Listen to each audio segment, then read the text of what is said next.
Los filósofos estuvieron en búsqueda de un principio constitutivo de la realidad que se entendía como algo inmutable, algo que no cambiaba, sino que más bien permitía, ¿no?, que la realidad sea como es. Sin embargo, Heráclito, llamado el Oscuro debido a la forma metafórica en la que escribía, que hacía difícil comprenderlo, inaugura un problema, el problema del movimiento, que no es otra cosa que el problema del cambio. ¿Ya?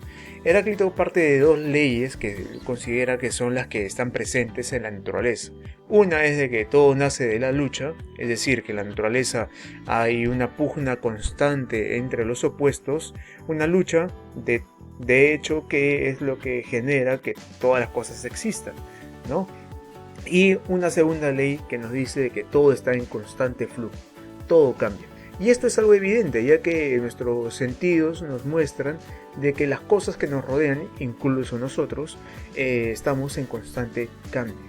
Seguramente han escuchado esa frase de no puedes bañarte dos veces en el mismo río, bueno, es de Heráclito, y con eso nos está diciendo, ¿no?, de que en realidad en la naturaleza, ¿no?, se comporta como este río que fluye y que todo está en constante cambio, está en constante movimiento. Entonces, la realidad no es una, sino que siempre es una distinta, ¿no? No podríamos aludir a una sola realidad, no podríamos aludir a un solo objeto, ya que este objeto hoy ya no es lo que fue ayer y no seguirá siendo, ¿no?, mañana.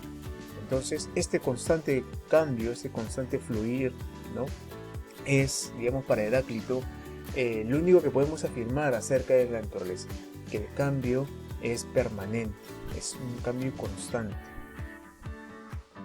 Este cambio es producto precisamente de esta lucha entre opuestos, ¿no? Esto es algo interesante porque, según Heráclito, ¿no?, lo único que podemos afirmar es que el cambio se da, el cambio es inevitable y todo, absolutamente todo, está en este constante fluir, en ese constante cambio. Sin embargo, a pesar de que hay un cambio constante, hay una racionalidad que le da el orden a este proceso siempre cambiante, ¿no? Digamos, a pesar de que se da el cambio, hay algo que subyace, hay algo que rige, ¿no?, que subyace a este cambio, que lo hace posible, ¿no? Porque si no, de otra manera podríamos enfrentarnos a un mundo que cambia, pero de manera inesperada, sin ningún orden, ¿no? Podría haber un piso ahora y después no. Eso, digamos, ¿quién me asegura que el piso sobre el que estoy parado va a seguir ahí?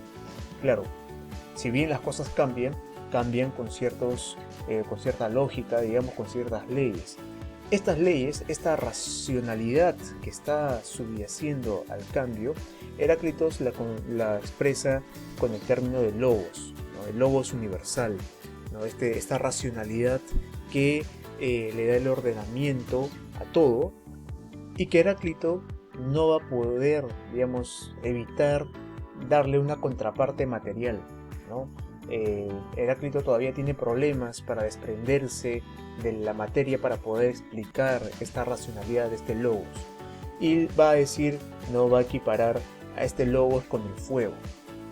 Claro, el fuego va a ser aquello que va a unir el cambio. ¿En qué sentido? Por ejemplo, si tenemos una hoja y le prendemos fuego, la hoja ha pasado, ¿no?, de ser de determinada manera, de ser blanca, etcétera, a ser, digamos, una ceniza. Entonces, ¿qué es lo que une, ¿no?, que este objeto haya pasado de ser una y luego otra cosa?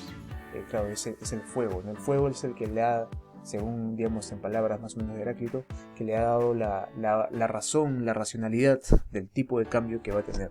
Claro, esto es una equiparación más metafórica, ¿no?, de que el fuego representa, claro, el logos, el ordenamiento. Además, el fuego también, claro, logra representar el fluir, ¿no?, porque así, de esta manera, así como una llama está en constante flujo, pues de la misma manera está la realidad, ¿no? Cuando uno ve la candela de una vela, por ejemplo, no es que la candela esté quieta, sino que está en un constante fluir a medida que va consumiendo la cera. Así la realidad es. Esta constatación y afirmación del cambio constante va a ser problemático, nos va a dar un problema. por ejemplo, va a ser imposible el conocimiento, ¿no? Ya que para Heráclito, claro, si todo está en un constante cambio, yo no podría conocer, porque lo que conocería hoy o ahora, ya mañana no sería, entonces mi conocimiento dejaría de valer y no sería tal, no sería conocimiento, tendría que volver a acercarme al mismo objeto, a la misma proporción, a la misma ley, para encontrar una nueva. Este problema del constante cambio que imposibilita el conocimiento va a tener que ser respondido luego por Platón, por Aristóteles, porque si no hay conocimiento, entonces en realidad no podríamos hablar de filosofía ni de ciencia hoy en día.